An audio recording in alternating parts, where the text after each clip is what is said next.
Good morning dear student. पिछले video में अपन ने मैट्रिक्स की शुरुआत की थी। मैट्रिक्स के परिचय के बारे में, इंट्रोडक्शन के बारे में अपन ने पढ़ा था। मैट्रिक्स के क्रम के बारे में पढ़ा था और मैट्रिक्स के निरूपण के बारे में पढ़ा था। मैट्रिक्स के निरूपण पे हमने एक क्वेश्चन कर भी लिया था, इंपॉर्टेंट टॉपिक था। एक क्वेश्चन 1 नंबर का पूछा जाता है। आज अपन मैट्रिक्स की समता के बारे में पढ़ रहे हैं, इक्विलिटी ऑफ ए मैट्रिक्स के बारे में पढ़ रहे हैं। यहां से भी 1 नंबर का क्वेश्चन बोर्ड एग्जाम में पूछा जाता है, जो इस बार एग्जाम में 1 नंबर का क्वेश्चन आया भी है। वो क्वेश्चन अभी आपको बोर्ड पे मैं बता भी दूंगा, परंतु उससे पहले मैं आपको मैट्रिक्स की समता के बारे में बता देता हूं। मैट्रिक्स की समता जो है, इसके बारे में पढ़ लेते हैं अपन। समता का मतलब है समानता, इक्विलिटी मतलब समानता। तो दो मैट्रिक्स आपस में समान मैट्रिक्स कब होंगी, इसके बारे में चर्चा करते हैं। दो मैट्रिक्स अपने पास, जैसे मान लीजिए एक मैट्रिक्स ए है और एक मैट्रिक्स बी है। मैट्रिक्स ए में अवयव ए आई जे एलिमेंट मान लेते हैं और इस मैट्रिक्स ए का ऑर्डर m क्रॉस n मान लेते हैं। इसी प्रकार मैट्रिक्स बी के एलिमेंट को अपन बी आई जे मान लेते हैं और इसका भी ऑर्डर m क्रॉस n मान लेते हैं। अब हम इन दोनों मैट्रिक्स के समान होने की बात करते हैं। दोनों मैट्रिक्स a और b आपस में समान मैट्रिक्स होंगी, a बराबर b होगी। दोनों मैट्रिक्स आपस में समान a बराबर b कब होगा? जब सबसे पहले इन दोनों मैट्रिक्स का क्रम समान हो।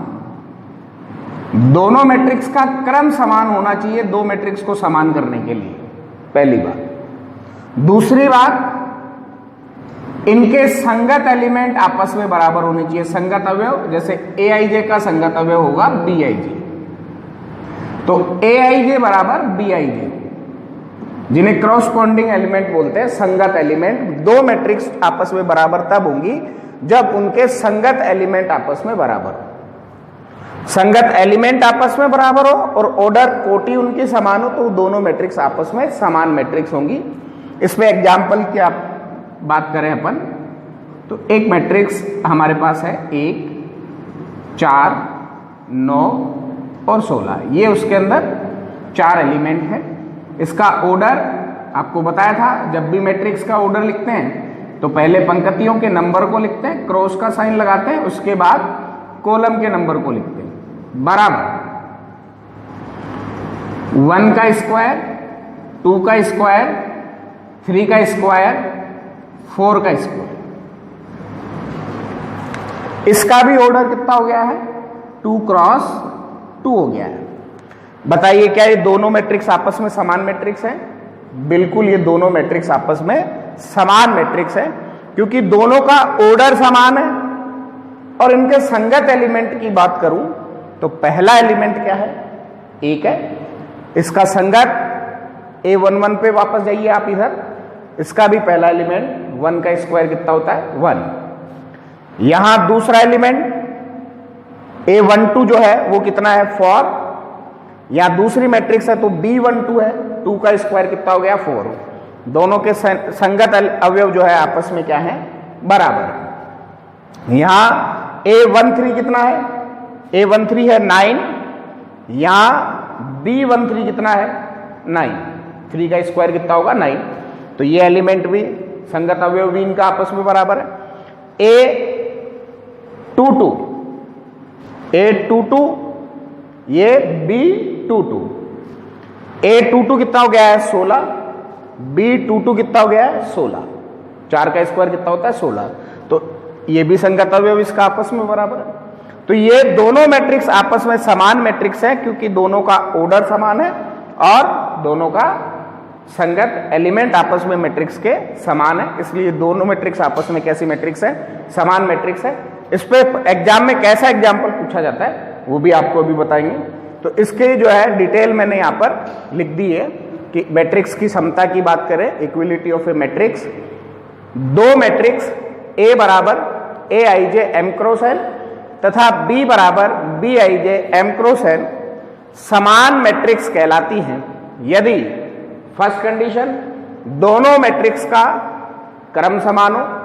सेकेंड aij बराबर bij, इसका मतलब क्या हुआ, दोनों मैट्रिक्स के संगत एलिमेंट आपस में बराबर है, अर्थात दोनों मैट्रिक्स के संगत अवयव बराबर। इस पे एक एग्जाम्पल आप लोगों को लिख रखा है कि 1 4 9 16, 1 का स्क्वायर, 2 का स्क्वायर, 3 का स्क्वायर, 4 का स्क्वायर, बीच में बराबर का साइन है। क्यों है बराबर का साइन, क्योंकि दोनों का ऑर्डर समान है और दोनों के संगत अवयव बराबर है। तो आगे लिख दिया है कि दोनों मैट्रिक्स कैसी मैट्रिक्स है, समान मैट्रिक्स है, क्योंकि दोनों का क्रम तथा संगत अवयव आपस में बराबर है, इसलिए दोनों मैट्रिक्स आपस में समान मैट्रिक्स है।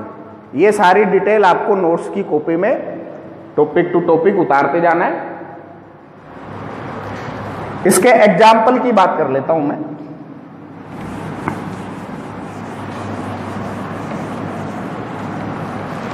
इसका चाहो तो आप स्क्रीनशॉट लेकर के फिर आप जो है आप नोट्स बना सकते हो इसके एग्जाम्पल जो इंपॉर्टेंट एग्जाम्पल है, एग्जाम में इस बार भी पूछा गया, इस पे 1 नंबर का एग्जाम सवाल जो है एग्जाम में पूछा भी जाता है, तो वो आपको ध्यान में रखना है किस टाइप का सवाल एग्जाम में पूछा जाता है, ये आपको मैं बोर्ड पे बता देता हूं। देखिए इस टाइप का सवाल एग्जाम में इस प्रकार पूछा गया है कि यदि एक मैट्रिक्स आपको ये दे दी है, यहां दे दिया है a प्लस बी, यहां दे दिया है 5, यहां दे दिया है -2 और यहां दे दिया है 1 बराबर, यहां आपको दे दिया है 10, यहां आपको दे दिया है 5, यहां आपको दे दिया है -2, यहां दे दिया आपको 9 है। तो a प्लस बी का, a तथा b का मान ज्ञात कीजिए।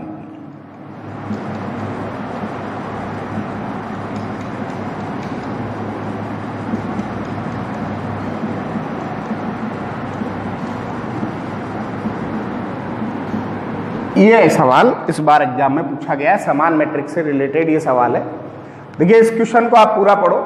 क्या दिया है, यदि matrix a plus b 5 - 2 ab equals to 10 5 - 2 9 है तो a तथा b का मान ज्ञात करें। देखिए दोनों मैट्रिक्स आपस में बराबर का साइन लगा करके दिए, इसका मतलब उसने ये कहा है कि यदि ये मैट्रिक्स बराबर है ये मैट्रिक्स के, तो a और b का मान ज्ञात कीजिए। आपको पहले उसने बता दिया है कि दोनों मैट्रिक्स आपस में बराबर है।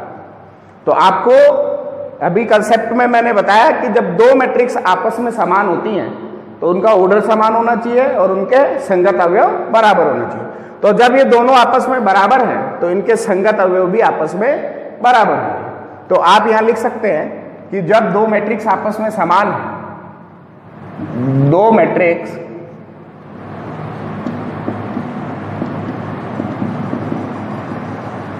समान मैट्रिक्स है तो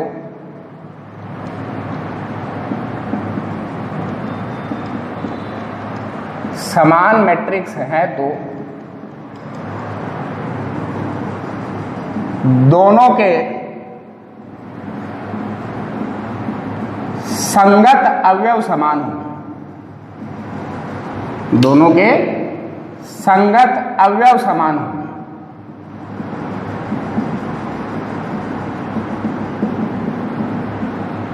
अब देखिए जब ये दोनों मैट्रिक्स आपस में समान मैट्रिक्स है तो दोनों के संगत अवयव समान होंगे।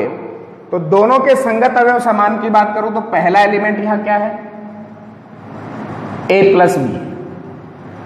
a प्लस बी बराबर कितना है 10।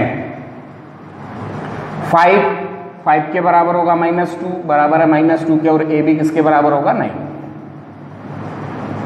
अब हमारे पास यहां पर दो इक्वेशंस बन गई है, a प्लस बी बराबर 10 और a b बराबर 9। अब आप इन दोनों इक्वेशन से क्या कर सकते हैं, a और b के मान निकाल सकते हैं दोनों इक्वेशन को सोल्व करके। दोनों इक्वेशन को आसानी से आप सोल्व कर सकते हैं। इसके भी दो मेथड है, दोनों मेथड आप लगा करके आसानी से इसको सरल कर सकते हैं। एक मेथड तो यह है कि आप इक्वेशन सेकंड को लेंगे, उससे किसी a या b का वैल्यू निकालेंगे और सीधे इक्वेशन नंबर 1 में पुट कर देंगे उसको। 1 में पुट करोगे तो यहां पर एक द्विघात समीकरण बनेगा, तो द्विघात समीकरण के आप फैक्टर करके a तथा b की वैल्यू निकाल सकते हैं। ये मेथड तो सबको आता है। इसके अलावा जो स्टैंडर्ड मेथड जो आपको आना चाहिए वो भी मैं आप लोगों को बता देता हूं। देखिए हमारे पास पहली इक्वेशन जो है वो a प्लस बी बराबर 10। एक फॉर्मूला आपके पास a माइनस बी के होल स्क्वायर की एक सर्वसमीका होती है। a माइनस बी का होल स्क्वायर आप लोगों ने 10th क्लास में ये पढ़ा है, a square minus 2ab plus b square. इसके अलावा भी एक इसका स्टैंडर्ड फॉर्मूला होता है, वो होता है कि इसके अंदर आप 4ab जोड़ सकते हैं, सॉरी 2ab जोड़ सकते हैं और 2ab घटा सकते हैं। और ये जो प्लस का 2ab जो है वो आप इसके साथ ले लीजिए a स्क्वायर और b स्क्वायर के साथ, तो क्या हो जाएगा a स्क्वायर प्लस 2ab, ये वाला ले लिया है मैंने, और प्लस का b स्क्वायर। अब कौन कौन बच गए, माइनस का 2ab और माइनस का 2ab।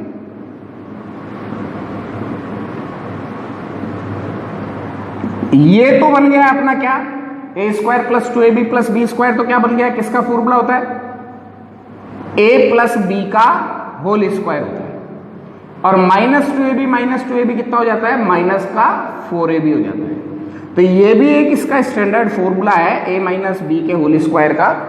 Direct a minus B के होल स्क्वायर का फॉर्मूला आपको क्या याद रखना है, a प्लस बी का होल स्क्वायर माइनस 4ab। एक ये होता है जो आप 10th क्लास में पढ़ते ही हैं, 11th क्लास के अंदर ये वाला फॉर्मूला आपको बता दिया जाता है। तो अपन इसी वाले फॉर्मूले को यहां काम में लेंगे, कौन से वाले को, क्योंकि हम जानते हैं, क्या जानते हैं, a माइनस बी का होल स्क्वायर बराबर क्या होता है, a प्लस बी का whole square, a plus b का होल स्क्वायर। याद रखने का तरीका यदि देखिए आपको a माइनस बी याद करना है ना, फॉर्मूला कैसे याद रखना है, a माइनस बी याद करना है तो आगे a प्लस बी लगाना है, और आगे a प्लस बी है तो यहां पर आपको माइनस लगाना है और माइनस 4ab कर देना है। इसी प्रकार मान लीजिए यहां पर a माइनस बी होता तो अपन a प्लस बी निकालते, तो a प्लस बी का फॉर्मूला क्या बनाओगे, a प्लस बी का होल स्क्वायर बराबर, यहां प्लस है तो माइनस वाली टर्म आगे ले लो, a माइनस बी का होल स्क्वायर, और यहां माइनस है तो यहां प्लस वाली टर्म को लगा दीजिए 4ab। तो ये a माइनस बी का होल स्क्वायर का फॉर्मूला है और ये a प्लस बी के होल स्क्वायर का फॉर्मूला है। अब देखिए आप a माइनस बी का होल स्क्वायर आप लोग निकालेंगे, फॉर्मूला हमारे पास आई गया a प्लस बी का whole square. a plus b का होल स्क्वायर निकालेंगे अपन, a प्लस बी की वैल्यू कितनी है 10, 10 का स्क्वायर माइनस फॉर ab कितना है 9,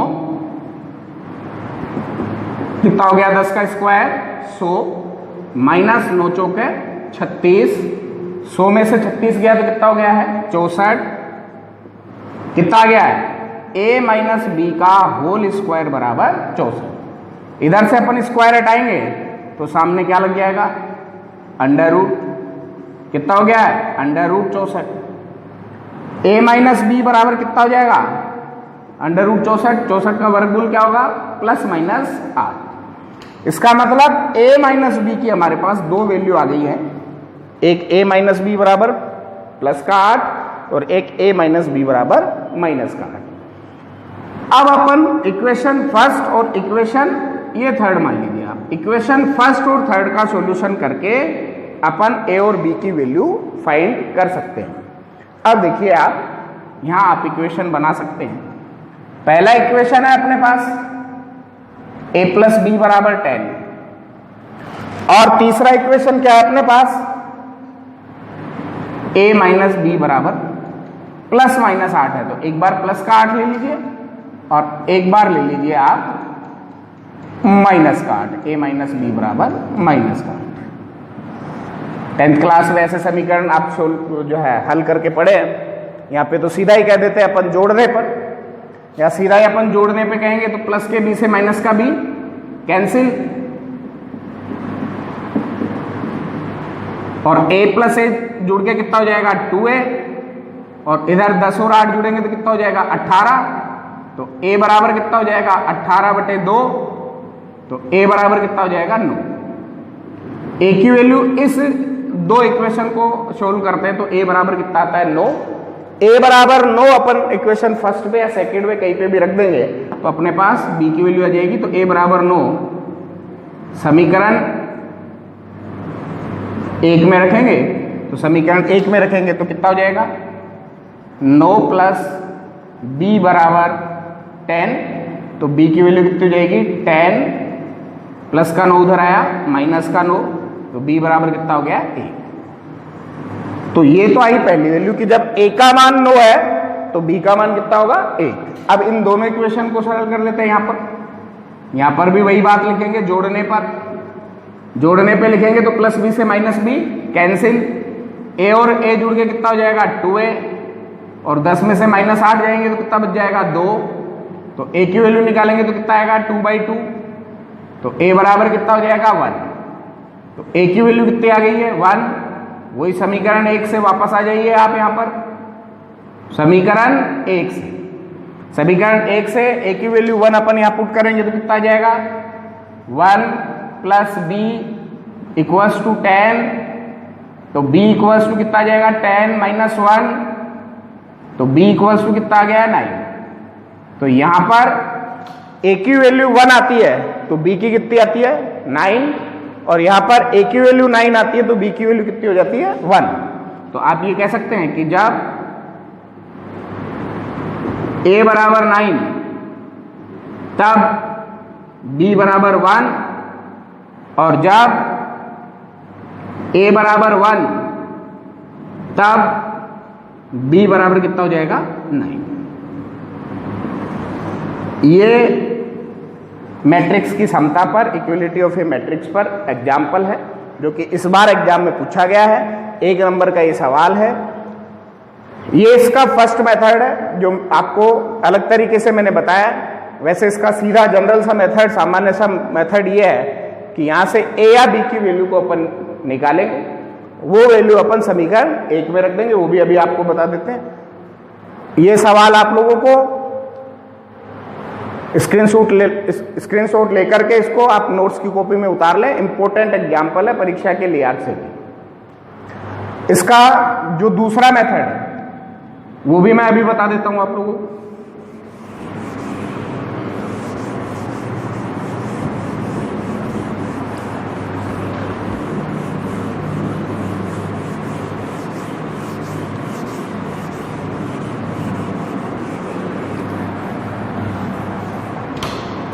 अब देखिए समीकरण जो 2 है उससे मैं जो है b की वैल्यू निकालता हूं। b बराबर कितना हो जाएगा 9/8,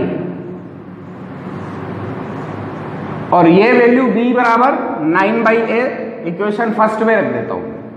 तो समीकरण फर्स्ट से देखो आप, समीकरण 1 से क्या आया देखिए, a प्लस b की वैल्यू कितनी है 9/a इक्वल्स टू 10।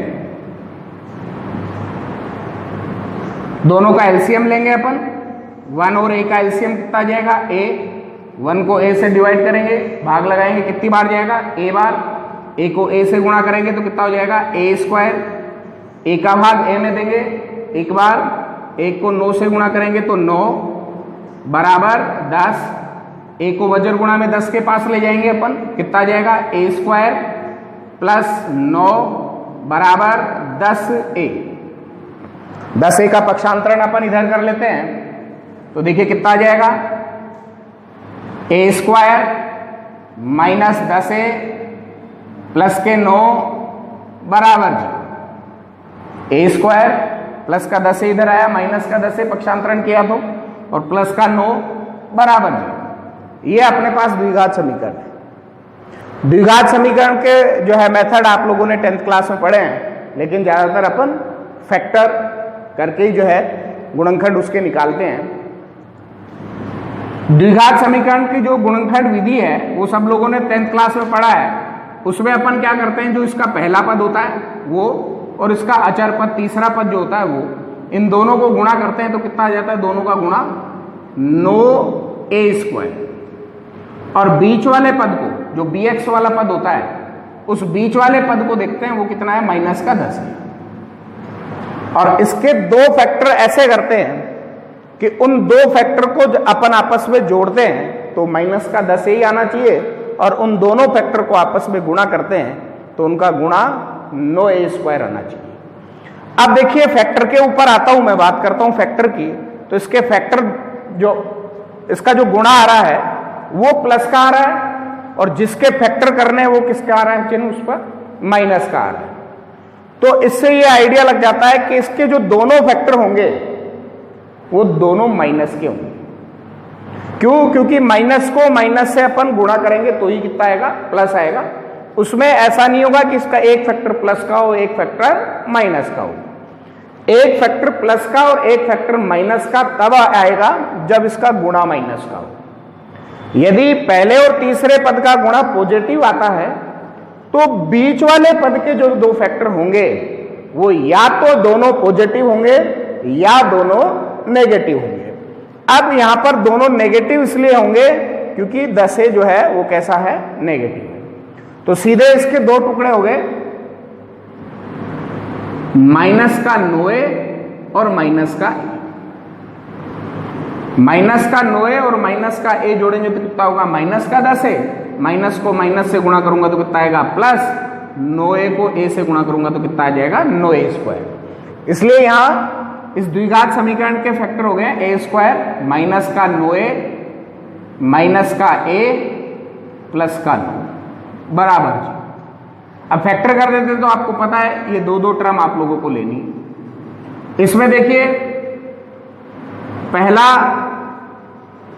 दो जो टर्म है उसका कॉमन क्या आ रहा है, a आ रहा है। तो यहां कितना बच जाएगा, a² में a का भाग लगाऊंगा तो a में यहां भाग लगाऊंगा तो कितना बचेगा, -9। -a और प्लस के 9 में कॉमन आ जाएगा -1, तो कितना बच जाएगा, यहां पर -1 कॉमन आया तो a, +9 में -1 कॉमन आ गया तो